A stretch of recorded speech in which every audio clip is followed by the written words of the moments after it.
Sir, ഞാൻ പറഞ്ഞ കുട്ടി വന്നിട്ടുണ്ട്. വരാൻ പറയൂ. ഓ, സൗകര്യം പോലെ മതി.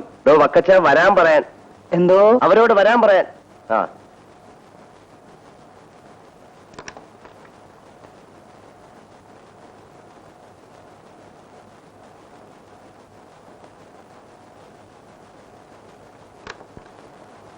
Good morning.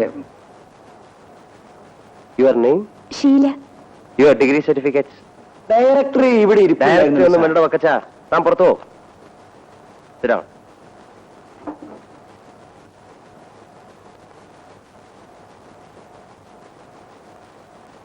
ഒരു പേഴ്സണൽ അസിസ്റ്റന്റിന്റെ ജോലികൾ എന്തൊക്കെയാണെന്ന് അറിയാം?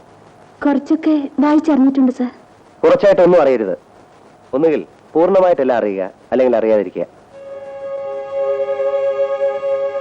U are appointed. Thank you sir. എവിടെ താമസം? വർക്ക് വുമൻസ് ഹോസ്റ്റലിൽ കൂടാമെന്നാണ് കരുതുന്നത്. അവിടെ എന്റെ ഒരു കൂട്ടുകാരിയുണ്ട്. ഇവിടുത്തെ വർക്കെല്ലാം കഴിയും വേഗം മനസ്സിലാക്കിയെടുക്കുക. ബെല്ലടിക്കുന്നതോ? എന്താ എടോ ബെല്ലടിക്കുന്നെന്ന്? വക്കച്ച, ഇവർക്ക് സീറ്റ് കാണിച്ചു കൊടുക്കുക. പോസ്റ്റ് ഇതുവരെ വന്നില്ല സാർ. എടോ, ഇവർക്ക് ഇരിക്കാനുള്ള സീറ്റ് കാണിച്ചു കൊടുക്കാനാ പറഞ്ഞത്. ബാബോളെ,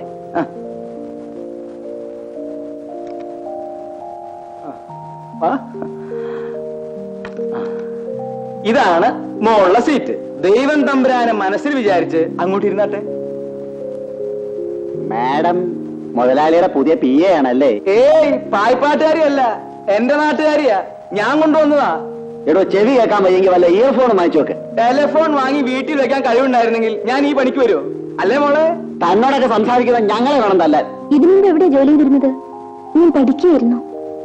ഞാൻ നളിനാക്ഷൻ, ഇവിടുത്തെ ക്ലർക്ക്. എന്ത് സംശയമുണ്ടെങ്കിലും എന്നോട് ചോദിച്ചാൽ മതി, ഞാൻ പറഞ്ഞുതരാം. എനിക്ക് 15 years എക്സ്പീരിയൻസ് ഉണ്ട്.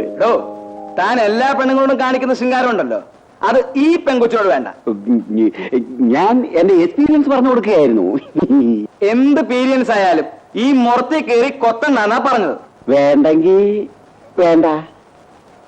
മോളെ, ഇവനൊക്കെ അത് പറഞ്ഞു തരാം, ഇത് പറഞ്ഞു തരാം എന്ന് പറഞ്ഞു വരും. എന്തിനാണെന്ന് അറിയാമോ? പഞ്ചാര അടിക്കാൻ. ദേ ഇങ്ങോട്ട് നോക്കിയേ. എന്തെങ്കിലും സംശയം ചോദിക്കാനുണ്ടെങ്കിൽ എന്നോട് ചോദിച്ചോളൂ, ഞാൻ പറഞ്ഞുതരാം. ദേ, 2ാം ക്ലാസ്സിൽ 4 കൊല്ലം തോറ്റ പാർട്ടിയാ സംശയം തീർത്തു തരാൻ പോകുന്നു. ചുമ്മാ വല്ല ചെവി കേൾക്കാത്തത്.